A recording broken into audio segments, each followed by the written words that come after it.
محسن بھائی، بہت سی دفعہ ہم سنتے ہیں لوگ ایک دوسرے پہ تنقید کر رہے ہوتے ہیں. بہرحال جب تک اپنی آنکھوں سے نہ دیکھو تب تک تو پھر بہتان والی بات آ جاتی ہے. لیکن محسن بھائی، فلاحی کام جو لوگ کرتے ہیں، فنڈز کلیکٹ کرتے ہیں، ٹھیک ہے، ایک سرٹن اماؤنٹ تک تو یہ آپ ہی نے ہمیں بتایا تھا کہ وہ اپنی تنخواہ کے طور پہ رکھ سکتے ہیں. لیکن جو فلاحی کاموں کا پیسہ کھا جاتے ہیں، ایسے بھی بہت سے لوگ ہیں جو جعلی این جی اوز چلا رہے ہوتے ہیں یا فلاحی کام کے نام پہ کھا جاتے ہیں، ان کے لیے کیا حکم ہے؟ حدیث میں آتا ہے ایک شخص جو ہے قیامت کے دن آئے گا، پہاڑ جیسی نیکیاں ہوں گی، پہاڑ جیسی نیکیاں ہوں گی. جب وہ پہاڑ جیسی نیکیاں لے کر آئے گا تو وہ وزن جب کی جائیں گی تو جنت میں ظاہر سی بات ہے جب وزن میں تولا گیا تو نیکیوں کا پلڑا بھاری اور جو گناہوں کا پلڑا وہ ہلکا. تو اب تو جنت سے کوئی نہیں ہو سکتا. اتنے میں اللہ تعالیٰ ان لوگوں کو بلائے گا جس کا اس پر حساب ہوگا. کیا؟ کسی کا مال کھایا ہوگا، کسی سے مال لیا ہوگا، اور کس لیے لیا ہوگا؟ کسی سے اللہ کے نام پہ لیا ہوگا، کسی کو فریب دے کے مال لیا ہوگا، کسی کو جھوٹ بول کے مال لیا ہوگا. تو وہ لوگ آئیں گے، اور یاد رکھیے کہ دنیا میں کرنسی تو نہیں ہوگی، نیکیاں تو ہوں گی نا آخرت میں.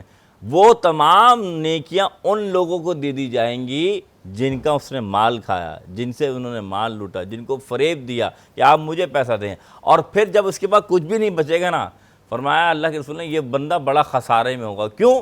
کیونکہ پھر ان کے گناہ اس پر لادے جائیں گے. اچھا محسن بھائی، پھر تو یہ وہی بات ہو گئی کہ بہت سے لوگ دنیا میں کسی کا مال کھائے تھے اور کہتے ہیں جی ہم نے تو اس کے پیسے کھا لیے، کیا ہوا؟